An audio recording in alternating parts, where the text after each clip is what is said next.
Hi friends, இன்றைக்கி என்ன செய்ய போகிறேன்னா ஈவினிங் ஸ்நாக்ஸ் வந்து அம்மா வந்து கேட்டிருந்தாங்க. என்னென்னு வேணுமான்னு கேட்டேன். வடை தான் கேட்டாங்க.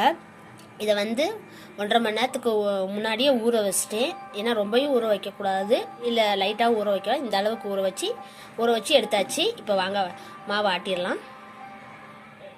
இந்த பதத்துக்கு நம்ம அரைச்சி வச்சுக்கணும். இங்கே பாருங்கள், வெங்காயம் போட்டுக்கிறேன், போட்டுக்கிறேன்,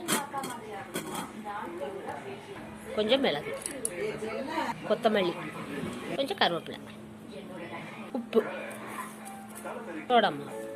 சட்டியில் என்ன காஞ்சிருச்சு. இப்போ எடுத்து போட போகிறோம். ஃப்ரெண்ட்ஸ், ஓட்டை போட்டு வடை சுடுவோம்னு நினச்சேன். ஆனால் ஓட்டை விடுங்கல, அப்படியே உருண்டையாக போட்டேன். நமக்கு ஓட்டையாக முக்கியம், வடை தானே முக்கியம். அதனால் அப்படியே செஞ்சு அம்மாவுக்கு சாப்பிட கொடுக்க போகிறோம். நல்லா வந்துருச்சு. எடுக்க ஏம்மா, வடை எப்படிமா இருக்கு?